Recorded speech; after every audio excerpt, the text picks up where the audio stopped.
Bueno, a todos les presento a Carlos Ochoa, es estudiante de licenciatura, ¿verdad? Con Mónica. Sí. Hizo su tesis en un tipo de ecuación diferencial que se estudia mucho, que es el problema de Bressis-Nierenberg. Lo hizo en la esfera, entonces espero que les guste su charla, que es su práctica antes de que ahí sí lo pasen al matadero ¿cómo se llama? Del examen profesional. Entonces, pues Carlos, te paso la palabra. Vale, muchas gracias. Bueno, entonces sí, pues hoy les quiero platicar un poco acerca de un problema elíptico en la esfera, que pues, es una ecuación de tipo Yamave, y el resultado principal, digamos, es un resultado que da condiciones en las que este problema solo tiene soluciones constantes, ¿no? Ahora, bueno, algunas ideas para poner todo en contexto.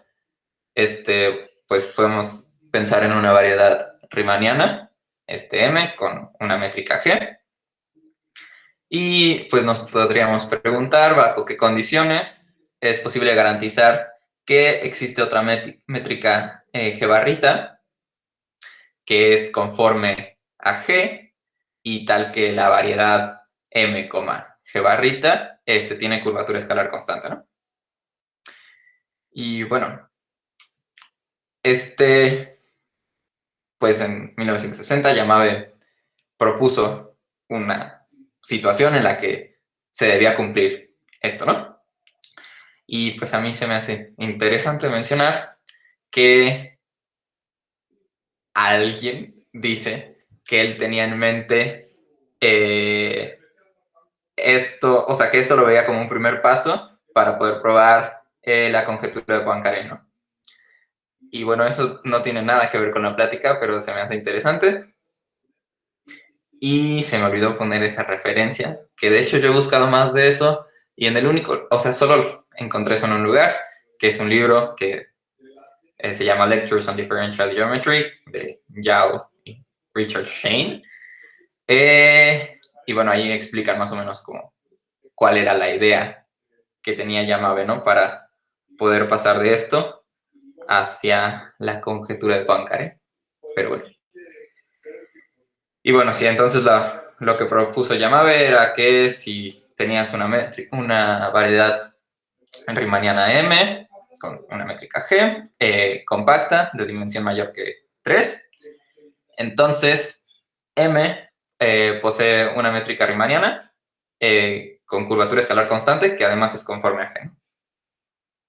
Y bueno, pues esto es o tiene que ver con la plática porque Yamave notó que ese problema se podía reducir a resolver una ecuación diferencial parcial.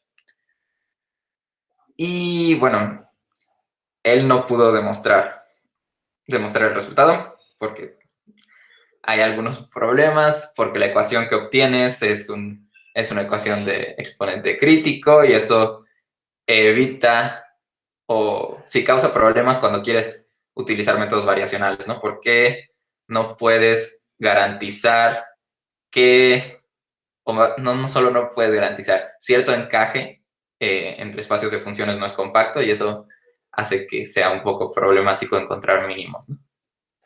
Pero bueno, eventualmente entre varios matemáticos pudieron demostrar este resultado y pues según yo los principales sí, las principales contribuciones las hicieron Trüdinger, Ovan y Richard Shane, que creo que todos nosotros pronunciamos ese nombre como Schoen, pero hace poquito leí que por sus orígenes o raíces se pronuncia como Shane, que no tiene nada que ver, pero bueno. Eh, y sí, para más detalles acerca de el problema de Yamave, podrían consultar el artículo de John Lee, que bueno, ahí solo aparece un numerito, pero al final este nombre, y pues está bastante detallado.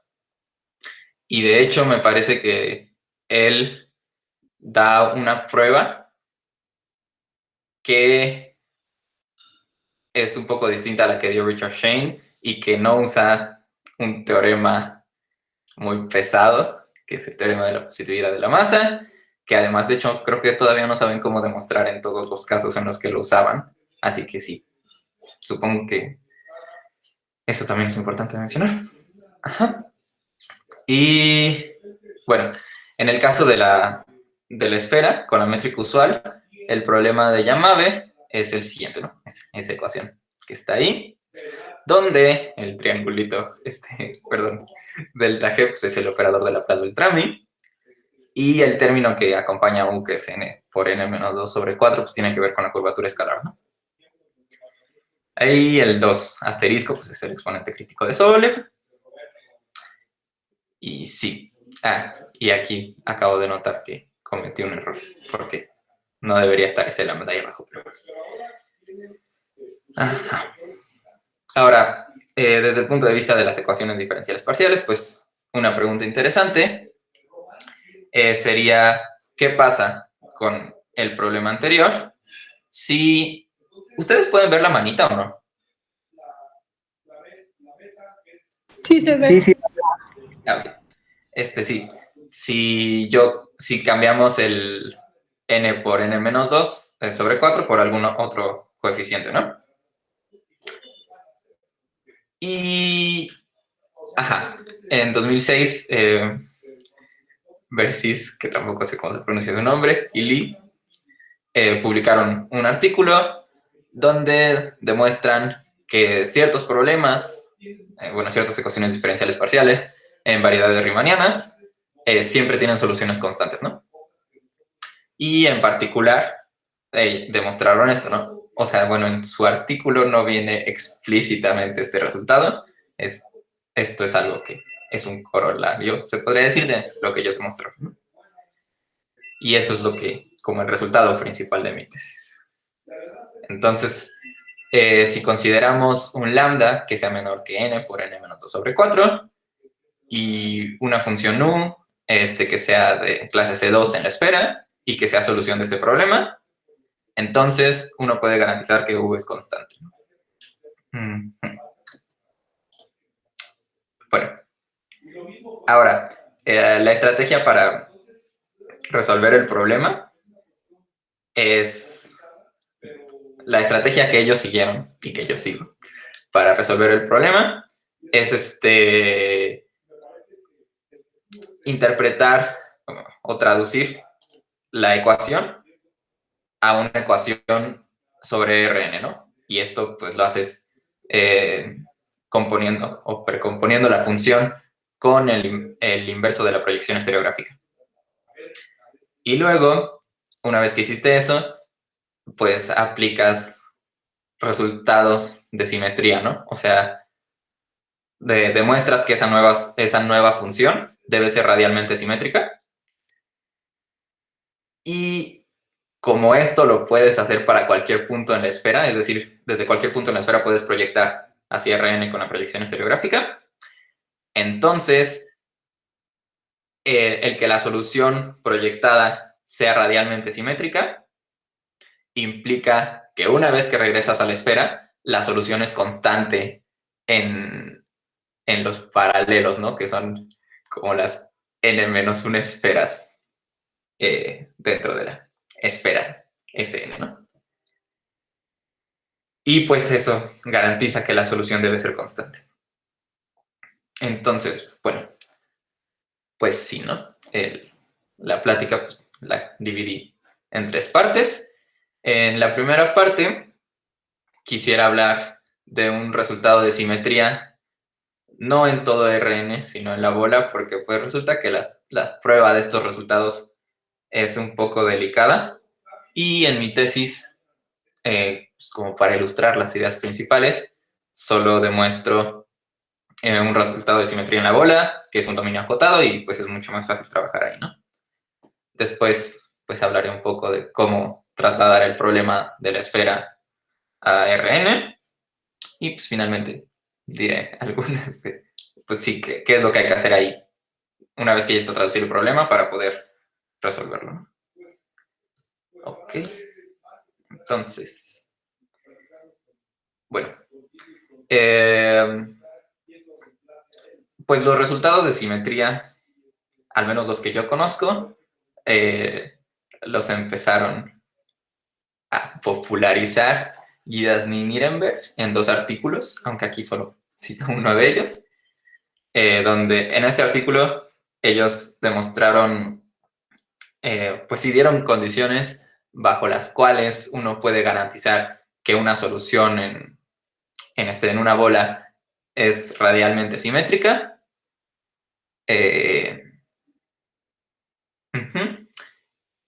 Y bueno, y después demostraron también resultados que se pueden usar en todo RN. Ajá. Y bueno, nosotros necesitamos un resultado así. Y sí, eso es lo que quería decir. Ahora, en estos trabajos de Guidasny y Nirenberg, como que las ideas principales, o si la idea principal es utilizar los principios del máximo para obtener información acerca de la solución que uno tiene.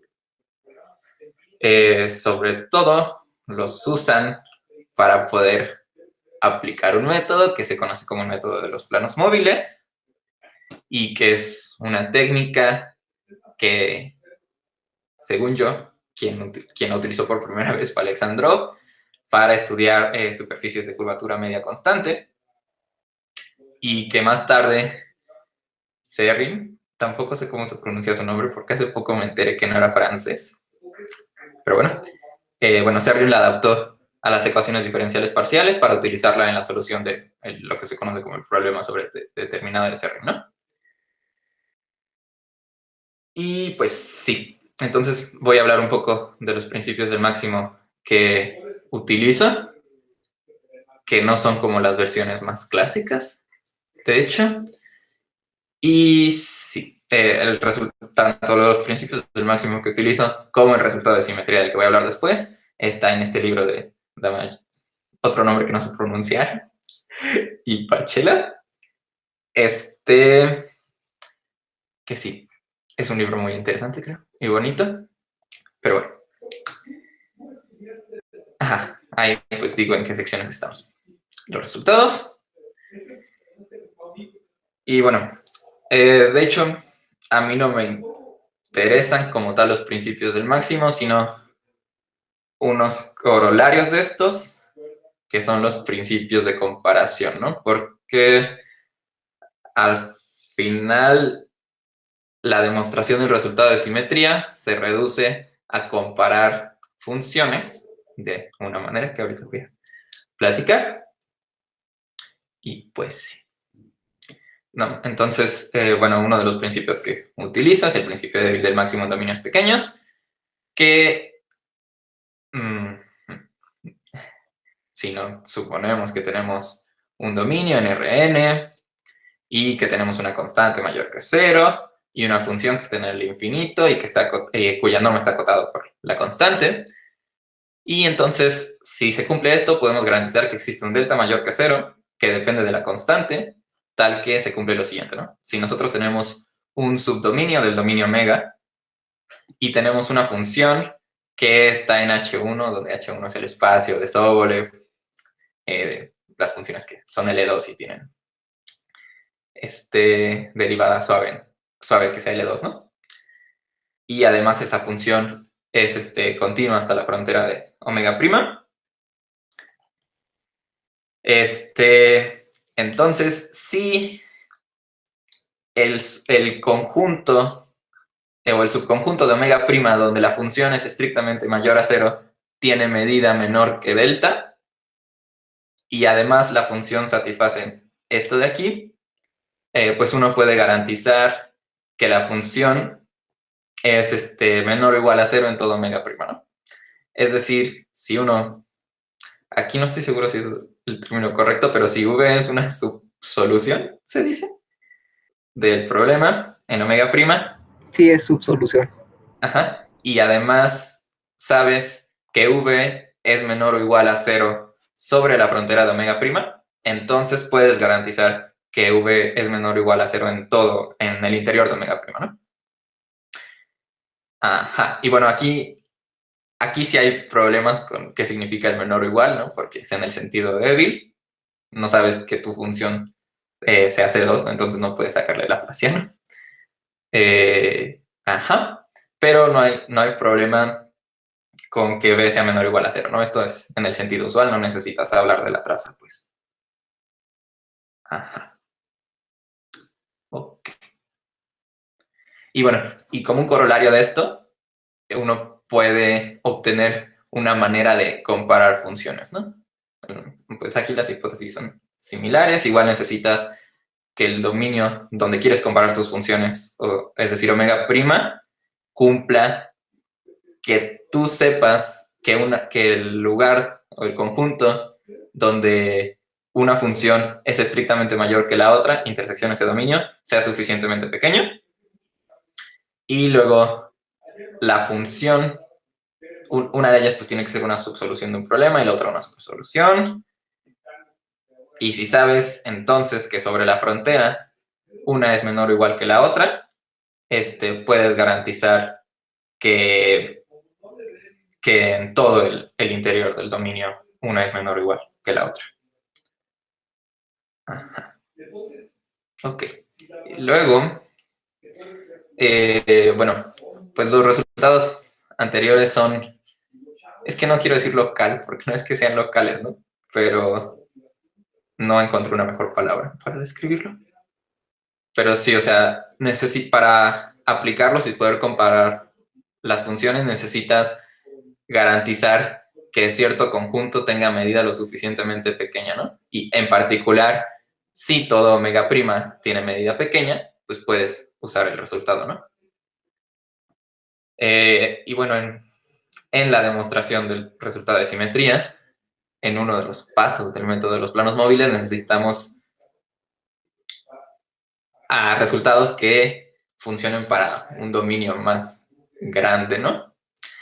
Y además que nos permitan comparar funciones de manera estricta, es decir, dar una desigualdad estricta, ¿no?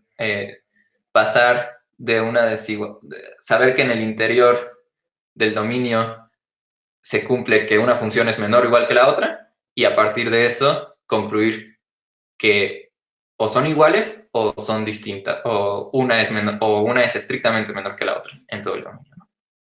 Uh-huh. Y bueno, para eso pues usamos el principio fuerte del máximo en esta versión. Pues, pedimos condiciones sobre las funciones que nos interesan. Y pedimos otra vez que la función b sea en este caso una supersolución y que sea mayor o igual a 0 en todo omega, ¿no? Entonces, bajo esas condiciones, se debe cumplir que o la función es 0 en todo omega o la función es estrictamente mayor a 0 en todo omega, ¿no? Y si se da eso, y el dominio es suficientemente bonito, entonces uno puede garantizar que para los puntos de la frontera de omega donde la función se anula, la derivada direccional en cualquier dirección que vaya hacia adentro del dominio debe ser mayor que 0, ¿no? Y bueno, eso de que sea suficientemente bonito el dominio, quiero decir que al menos en ese punto de la frontera se satisfaga la condición de esfera interior, ¿no? Que lo que quiere decir es que existe una bola que se queda contenida en omega, cuyo interior está contenido en omega, y tal que x0 está en la frontera de esa bola, ¿no? Sí, eso sería mucho más claro si hiciera un dibujito, pero bueno.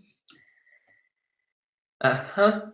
Y pues, como pasó con el principio débil el principio débil del máximo en dominios pequeños, pues también con el principio fuerte hay una versión que te permite comparar funciones, ¿no? Que es la que realmente me interesa a mí. Y pues sí, ¿no? Lo que hace ahora es que si uno tiene funciones que sabe que satisfacen, que una es subsolución, otra es supersolución de cierto problema, y además una de ellas es menor o igual que la otra en el interior de omega, entonces bueno, es que en el interior de omega, pues omega es un abierto, ¿no? Entonces debe pasar o que las funciones sean iguales en todo omega, o que una sea menor que la otra, estrictamente menor que la otra en omega, ¿no? Y si se da el segundo caso, bajo las mismas hipótesis que antes, bueno, claro, ahora no pasa que la función se anule, sino que en ese punto x0 que está en la frontera, ambas funciones sean iguales. Uno puede entonces comparar las derivadas direccionales que vayan en direcciones interiores, ¿no? Y no de b, sino de omega. Perdón. Ok. Y bueno, esos son los resultados que nos permiten probar esta versión de un teorema de Guidasny-Nirenberg. Ajá. Pues creo que así con estas hipótesis sí es el teorema que Guidasny-Nirenberg probaron. Antes no lo era. O sea, este resultado yo lo saqué a la prueba del libro de Filomena Pachela y Lucio Damascelli, que había mencionado hace rato. Y la diferencia entre, bueno, lo que ellos hacían o hacen que es distinto a lo que hicieron Guidasny-Nirenberg es que le piden condiciones de regularidad mucho más suaves o mucho más débiles a la función U, ¿no? O sea, yo aquí estoy pidiendo que mi función U sea C2 en la bola y que sea C1 hasta la frontera de la bola. Bueno, sí, perdón. Para empezar, pues empiezo con mi dominio que sea la bola de radio R con centro en cero.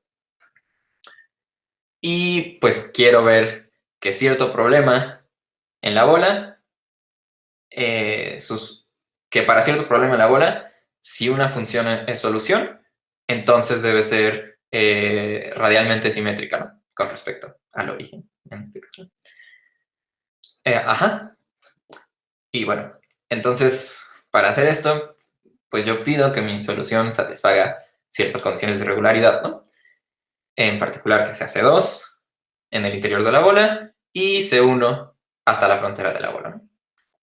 Y bueno, en el teorema que viene en el libro, ellos solo piden, me parece, que sea C0 hasta la frontera y que esté en H1. Pero ahí, pues hay problemas de regularidad que son un poco delicados y además en algún momento, al menos como yo veo la prueba, necesitas usar que el laplaciano es invariante bajo transformaciones ortogonales. Y pues no sé cómo hacer eso cuando uno piensa en el laplaciano en el sentido débil, ¿no? Así que por eso, pues pedí que la función fuera más regular de lo que pidan en el libro. No, también se puede usando justamente cosas de simetrías y otras cositas especiales ahí del principio de criticalidad simétrica y esas ondas. No sé si llevaste el curso con Mónica ahí de métodos variacionales. ¿Lo llevaste? Sí, sí, sí. Sí. Ahí hay una parte que justamente se quita el laplaciano. Cuando ves que tu funcional es que es que invariante, algo así, no mete el laplaciano y ya con eso puedes asegurar las cosas. Es justo el chiste. Bueno, entonces ahí, bueno, te dejo. Eso no me queda muy claro cómo funciona todavía. Pero bueno, sí. Vale. Ajá. Y entonces, pues podemos dividir la prueba en 4 pasos, más o menos, ¿no? Lo primero que hay que hacer es, bueno, lo que vamos a hacer es usar el método de los planos móviles, ¿no? Y para usar el método de los planos móviles, uno fija una dirección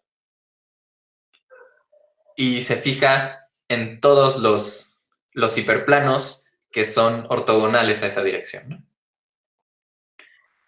Y entonces, respecto a ellos, reflejas y tratas de obtener información de cómo se compara la función que te interesa con el reflejado de esa función, ¿no? O sea, claro, en ciertos subdominios donde puedas hacer eso.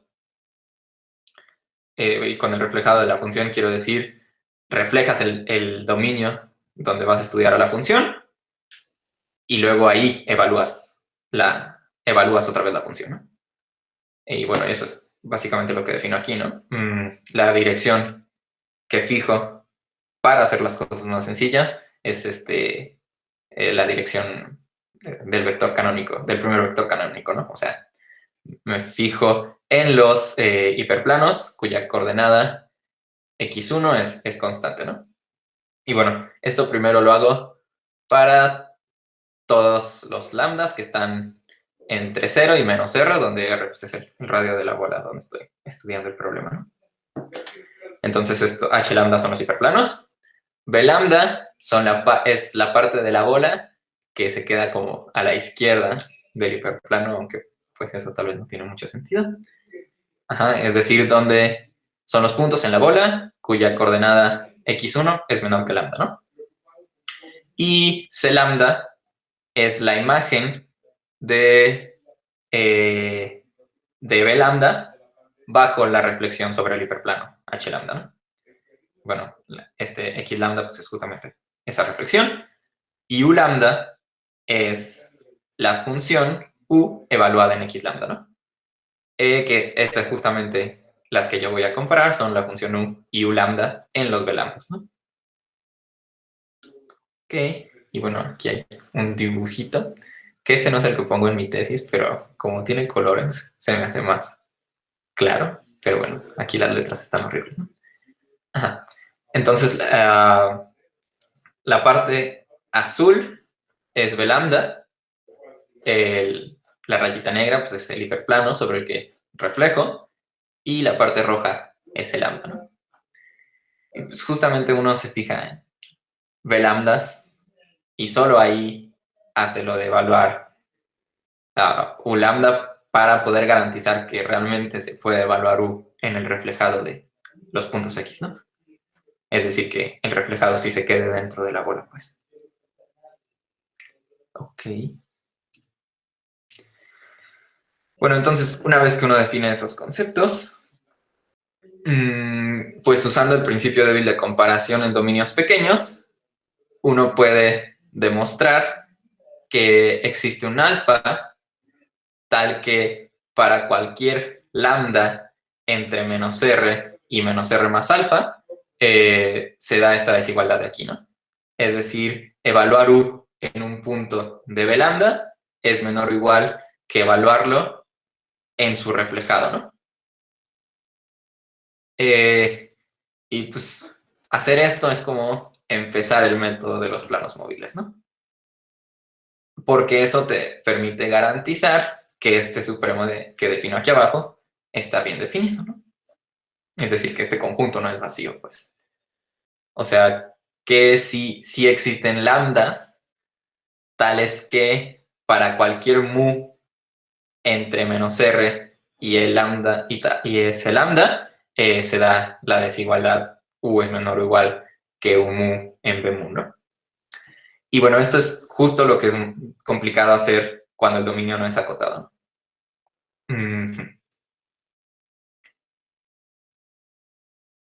Y bueno, una vez que uno ve que ese lambda 0 está bien definido, pues lo que quisiera hacer es demostrar que es 0, ¿no? Es decir, que la desigualdad,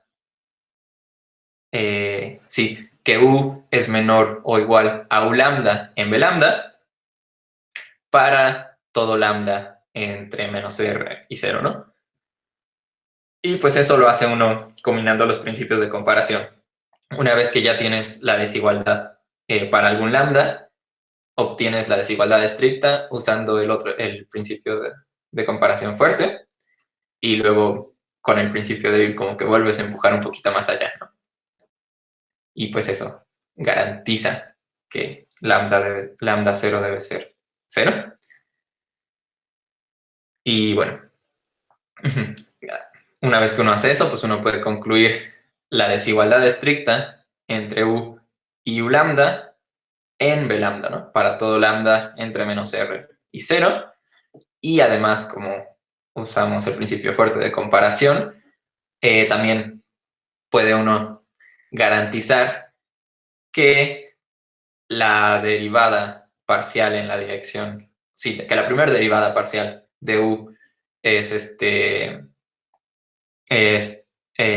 mayor a 0 para cualquier punto en el hiperplano H lambda, intersección la bola, para todo lambda entre menos R y 0, ¿no? Y bueno, esto sí tiene sentido, ¿no? A mí me confundía un poco que fuera mayor a 0 cuando uno quiere demostrar que la derivada debe ser negativa, ¿no? La derivada en la dirección radial debe ser negativa, pero pues lo que pasa es que en este caso la dirección radial no es x1, ¿no? Sino menos x1. Y pues sí. Uh-huh. Y una vez que uno tiene esto, pues sí, ahora define este B0 como todos los puntos en la bola que están a la izquierda del hiperplano H0, es decir, cuya primera coordenada es menor a 0.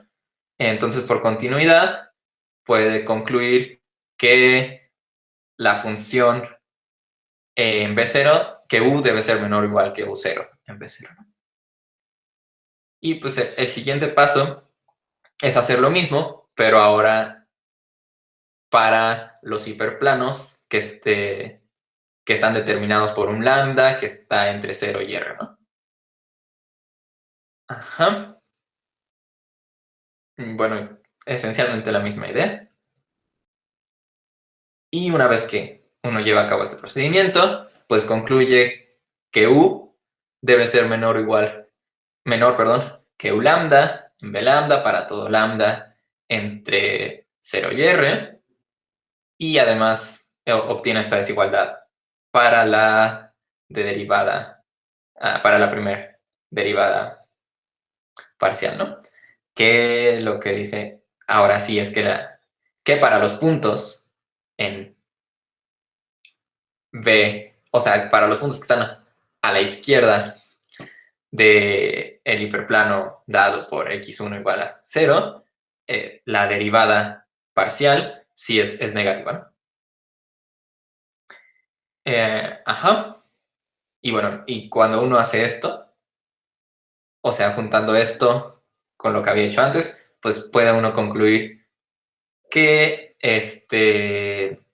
la función debe ser simétrica con respecto a la reflexión por el hiperplano dado por x1 igual a 0, ¿no? Y pues eso es esencialmente la prueba, ¿no? Porque después lo que hay que hacer es fijar cualquier otra dirección y hacer este mismo procedimiento, ¿no? Y pues hacer este mismo procedimiento lo puede hacer uno fijándose en esa dirección y hay pues una transformación ortogonal asociada, de manera que esa dirección la lleva ahora a x1, ¿no? Y entonces uno se fija en la composición de esa transformación ortogonal con la función u, y como pues el problema anterior va a ser invariante respecto a transformaciones ortogonales, entonces uno pues esencialmente vuelve a hacer el mismo análisis y concluye que esta nueva función u circulito t es nuevamente simétrica respecto a la reflexión por el hiperplano x1 igual a 0, y pues eso implica que la función u es simétrica respecto al hiperplano que nos interesaba, ¿no?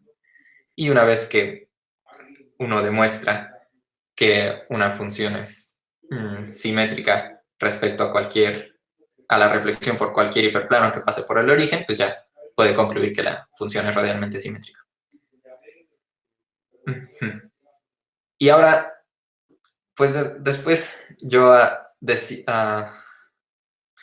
calculaba la derivada direccional en la dirección que había fijado, porque pues, eso tenía que ver con la derivada en la dirección radial, ¿no?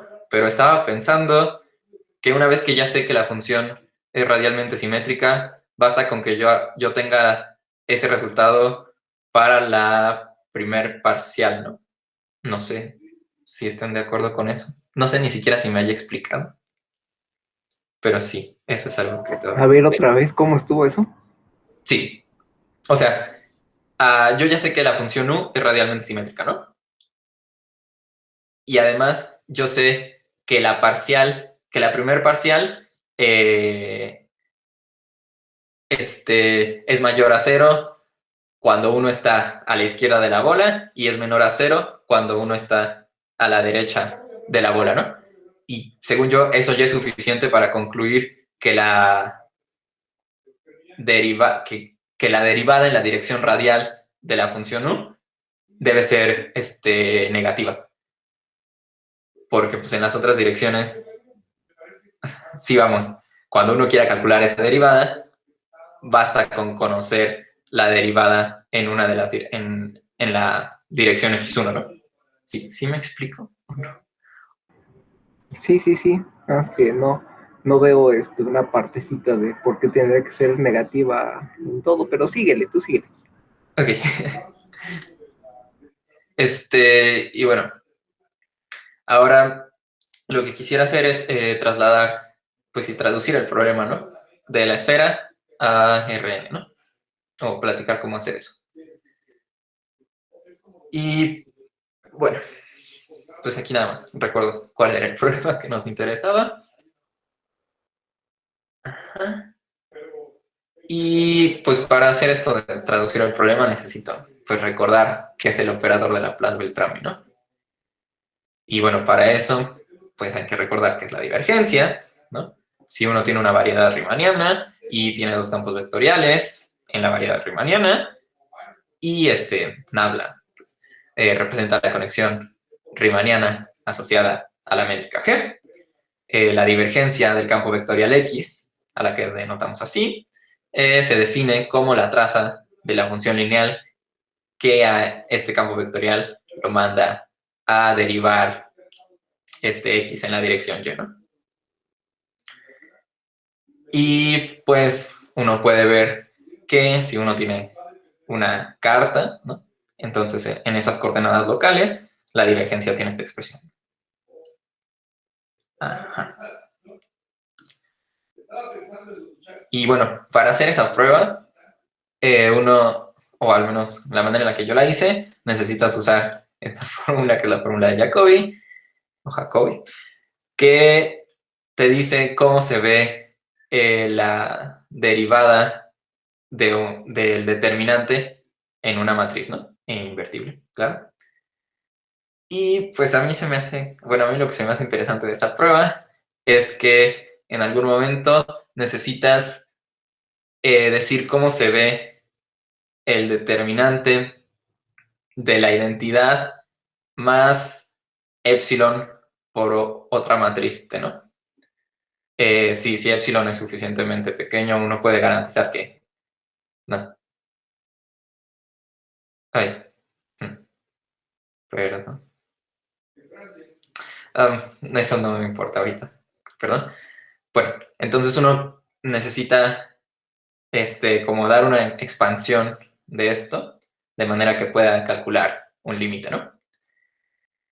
Y pues esencialmente lo que uno quiere ver es que el determinante de la identidad más epsilon por una matriz T es de la forma 1 más la traza de T por epsilon más un término que es O pequeña de epsilon, ¿no? Donde O pequeña de epsilon significa que cuando ese término lo divides entre epsilon y te fijas en el límite cuando epsilon tiende a 0, eso es 0, ¿no? Y pues aquí la manera en la que yo lo resolví fue pensando en la expansión del determinante como por permutaciones, ¿no? O sea, los términos son el producto de la diagonal y luego los otros son como permutar el segundo índice, ¿no? Ajá. Y bueno, así obtienes el determinante. Y entonces, una vez que uno se fija en el determinante de la identidad más una matriz epsilon t, pues el primer término es de esta forma, que uno puede ver por inducción, que es de la forma 1 más traza de t, epsilon más o pequeña de epsilon, y el segundo término, o todos los demás términos, cada uno, los demás términos de la suma, con la que expresas al determinante, cada uno de ellos tiene involucrado al menos dos coeficientes que no forman parte de la diagonal, ¿no? Y entonces ahí siempre de todos los términos puedes sacar una epsilon cuadrada y pues toda la suma va a ser o pequeña de epsilon. Y ya con eso puedes hacer lo que necesitas. Que bueno, a mí se me hace un resultado interesante porque a lo largo de la carrera varias veces quería derivar eso y no sabía cómo. O calcular este límite de aquí, pues. Ok. Ahora, pues si nosotros tenemos una función que se hace 2 en una variedad m, entonces definimos el gradiente de u como el único campo vectorial que satisface que aplicarle la métrica al gradiente de u y a un campo y es igual a aplicar y en 1. Para cualquier campo vectorial y en la variedad. Y pues una vez que uno define el gradiente, el operador de Laplace-Beltrami se define como la divergencia del gradiente. La divergencia del gradiente de una función, ¿no? Ajá, y pues uno puede ver que para una variedad riemanniana, en unas coordenadas locales particulares, el operador de Laplace-Beltrami tiene esta expresión, ¿no? Ajá.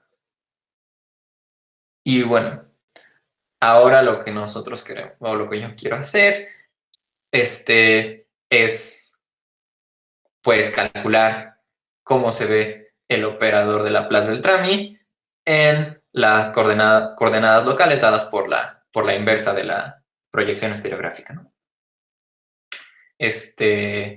Realmente yo necesito hacer esto para la proyección estereográfica vista desde cualquier punto P, pero pues uno lo puede hacer desde el punto 0, 0, 0, 1 y para cualquier otro punto es bastante similar, ¿no?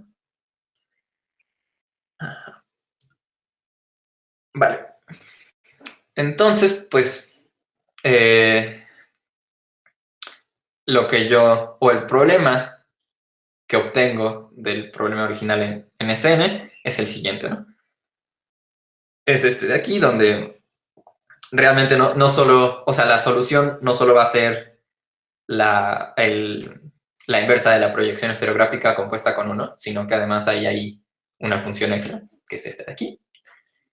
Y pues esta va a ser una solución de este problema, y a este problema es al que le voy a poder aplicar un resultado de simetría, ¿no? Que garantice que la función b va a ser radialmente simétrica, pero como esta función también es radialmente simétrica, entonces sí, compuesta con u, pues también va a ser radialmente simétrica, y eso me va a dar lo que quiero cuando vuelva a la esfera, ¿no? Ajá. Y bueno, pues para esto esencialmente hay que hacer muchas cuentas. La primera de ellas pues, es ver cómo se ve la métrica en SN en coordenadas locales, que es pues un resultado, supongo que estándar. Ay, no sé qué hice. Ahí está. Ajá. Y pues si no, o sea, sabemos que la esfera es localmente conforme a Rn, ¿no? En particular, pues la métrica cuando uno usa la proyección estereográfica de esta forma. Y después de eso, pues expreso, pues estas son unas igualdades que voy a usar, para poder traducir la ecuación de la esfera a Rn, ¿no? Y aquí pues estoy haciendo un abuso de notación bastante serio, tan serio que creo que cuando Juan Carlos leyó la tesis no entendió qué estaba haciendo, pero aquí realmente no le estoy sacando la Laplaciano a U, por ejemplo, ¿no? Sino a psi compuesta con 1, es decir, a la inversa de la proyección estereográfica compuesta con 1. A esa sí le puedo perfectamente sacar el Laplaciano y el gradiente, ¿no? Ajá. Sí, así que aquí tal vez debería poner algo como una U barrita, ¿no? Donde U barrita pues es psi compuesta con 1.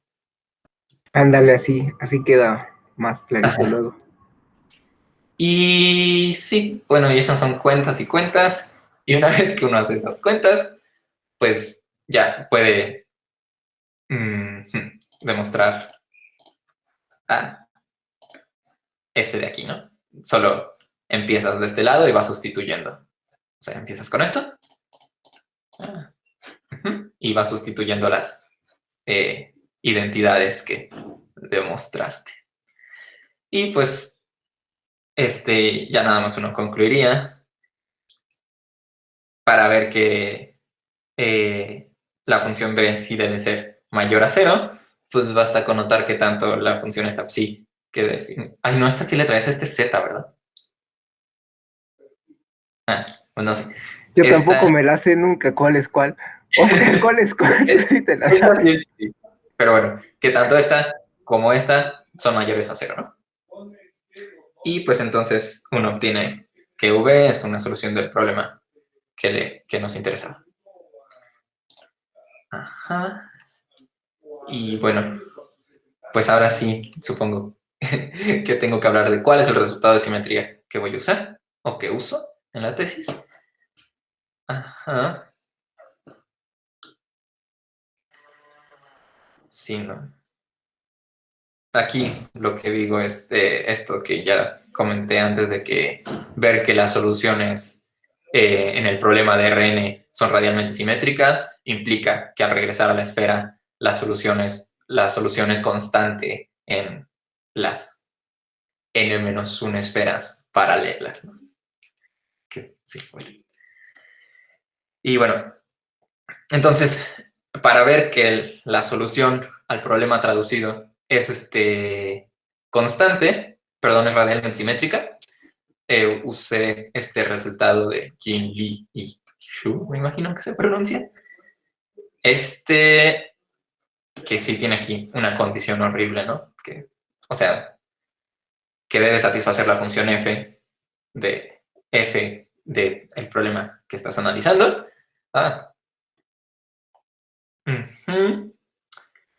Y que afortunadamente satisface la función f del problema que me interesa, ¿no? Y bueno, tal vez es importante mencionar que este resultado no lo probaron usando el método de los planos móviles, ¿no?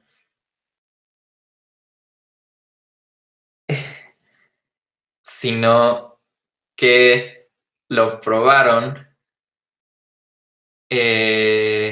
usando algo que se llama el método de las esferas móviles, que es pues similar, pero pues, en vez de reflejar con respecto a hiperplanos, reflejas con respecto a esferas, ¿no? Pero sí, fuera de eso es muy similar al resultado del Girard-Nirenberg que probé en la bola, ¿no? Bueno, su demostración no es similar, sino lo que obtienes al final. Ajá. Ok. Entonces, pues sí, ¿no? Bueno, de hecho esto ya lo platiqué, pero sí, una vez que ya uno tiene un resultado de simetría adecuado, puede fijarse en cualquier punto en la esfera, fijarse en la proyección estereográfica desde ese punto, y uno puede ver que entonces la función que obtendría, o sea, si P compuesta con U por la misma función que había definido antes, también va a ser solución a este problema donde hay que usar ciertamente que las funciones, otra vez que la Laplaciano es invariante bajo transformaciones ortogonales, ¿no? Porque aquí, pues esencialmente lo que estoy haciendo es componer con una transformación ortogonal la proyección estereográfica, ¿no? Ajá. Sí. Y bueno, después pues uno tendría que ver que la función que uno construye con esto si satisface estas condiciones. Y ya una vez que uno sabe eso, pues concluye que esta función es radialmente simétrica. Y como esta es radialmente simétrica, entonces si P compuesta con U pues debe ser radialmente simétrica. Y ya eso, como describí antes, implica que U debe ser constante, ¿no? Ajá, y bueno, ahí supongo que es importante mencionar que en donde uso la hipótesis esta de que... me fui al revés. Ajá, es que la hipótesis de que lambda tenga que ser menor que esto, la uso justamente a la hora de demostrar esta igualdad, ¿no?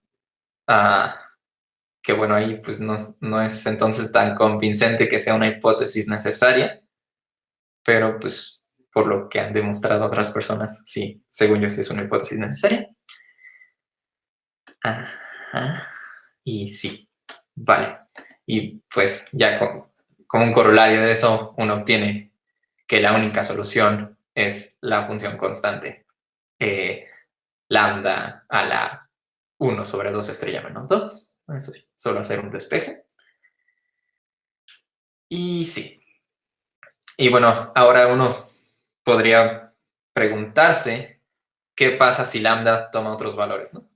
Bueno, hay dos cosas que uno podría preguntarse.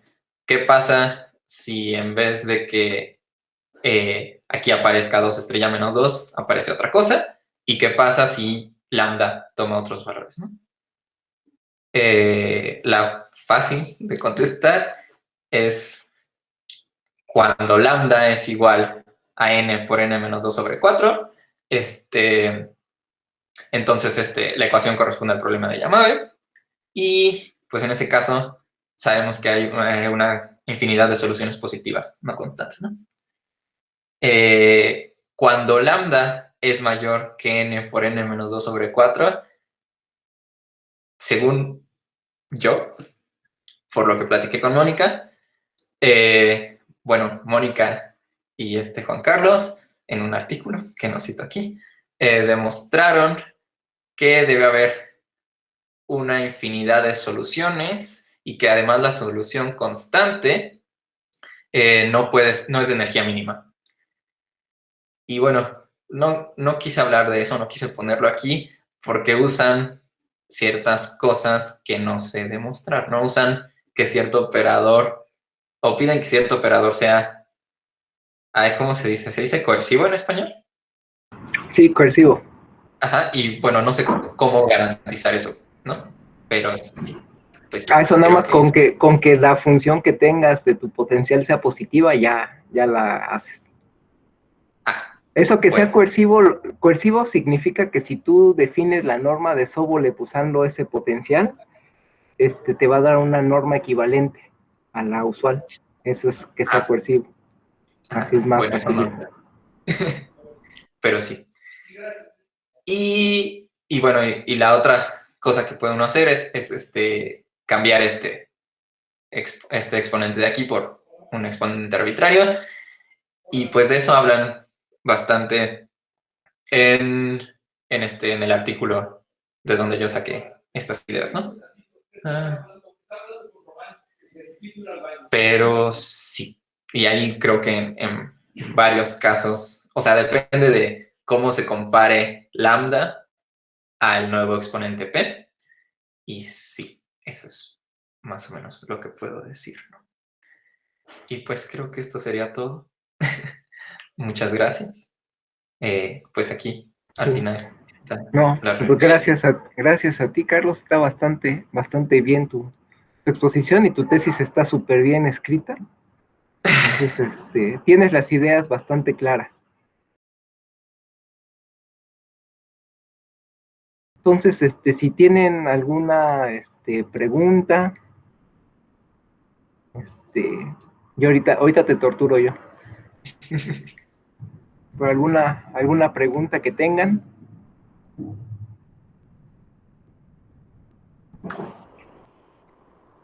Vas, Juan Carlos. ¿Voy yo? Bueno, más que preguntas, nada más para complementar aquí, tú dijiste, bueno, ¿qué pasa si la lambda es mayor que el potencial S, no? Sí, con Mónica sí se vio que en ese caso no puede haber soluciones de energía mínima, pero hay cosas más profundas ahí. ¿Por qué? Porque depende qué tan grande sea el lambda, puede haber soluciones no constantes. Y eso tiene mucho que ver con un articulito que sacó Jimmy Petean con Alejandro Betancourt y con Jürgen Julio, que lo que se fijan es cómo hacer un tipo de reducción en lugar de tomar, si tú estás fijándote aquí en las esferitas, estás haciendo como que estás reduciendo tu problema a algo de dimensión 1 porque estás haciéndole constante en las esferas, en tus paralelos. Entonces ellos hicieron reducir tu problema a uno de dimensión 1, pero en otro tipo de superficies que aparecen ahí en las esferas. Y vieron que dependiendo del tipo de superficie y dependiendo cómo se comporta el lambda, vas a tener soluciones constantes. Bueno, si tienes una solución que es constante en esas superficies, entonces tu solución necesariamente va a ser constante en todos lados. Entonces esas hay unas cosas que se han visto, pero sí es un problema abierto bastante interesante, nada más poniéndole por arriba del potencial S. Y ahora si tú le cambias el exponente crítico por otro exponente, se pone todavía peor. Como tú dices, ahí depende de la relación entre la lambda y esa cosa. Ajá.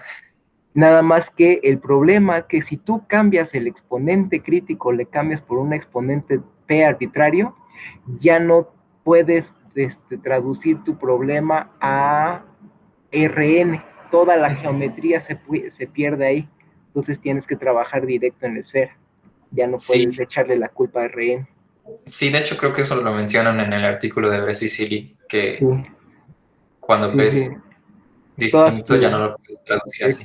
Exacto, porque tú lo que estás usando es que hay una isometría, ¿cómo se llama? Un difeomorfismo conforme y le está dando justamente ese exponente crítico, es el que aparece bien fuerte. Entonces sí, ese es lo que te quería decir.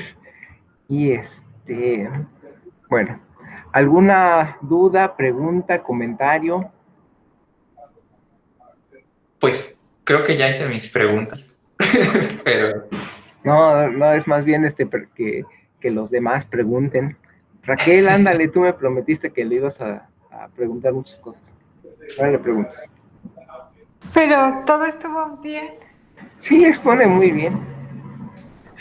Sí, no sé. Se me hace muy difícil platicar la parte de todo lo de los planos móviles, se me hace muy difícil platicarlo, porque pues realmente es algo bastante técnico, ¿no? Como son muchas cuentitas y se me hace muy difícil. Pues poner algún otro dibujito a lo mejor, pero pues sí está. Sí. Y bueno, yo tengo ahora sí ya no es, esta sí es pregunta. ¿Puedes regresar a donde viene el teoremita de Lie, o no me acuerdo cómo se llaman, los que usan las esferas móviles, que tienen la condición fea? Aquí, ajá. Bueno, ese es pregunta y tarea más que nada. ¿Puedes tratar de decir qué significa geométricamente eso? O sea, que esos exponentes tan espantosos y esas cosas tan horribles, ¿qué podrían significar? ¿Lo has discutido con Mónica? ¿Qué podría ser? No. Sería bueno que vieran así qué es en sí lo que está diciendo, ¿no? Porque uno se lo presentan y dicen, ¿qué? Y que hace toda la magia y... Es que, de hecho, Pues en el artículo de Bresci-Silly, ellos dicen que en el trabajo de Guidasny-Nirenberg está todo lo necesario, ¿no? O sea, que ahí hay un teorema que uno puede usar para hacer esto. El problema es que no citan ningún teorema en específico y creo que y bueno, eso nos lleva a concluir que se refieren a que hay que adaptar uno de los resultados, ¿no? Ajá. Y Mónica piensa que que sí hay un teorema que se puede adaptar fácilmente. El problema es que ese teorema, la función f no depende de la variable espacial, ¿no? Entonces, como ya estaba como nunca fue la idea estudiar como el resultado de simetría en el dominio no acotado, por eso decidimos usar pues uno que sí tuviera una demostración y que sí se pudiera usar así textualmente, ¿no? Pero sí, ciertamente no, bueno, y es que del otro sí habría como una interpretación geométrica, pero de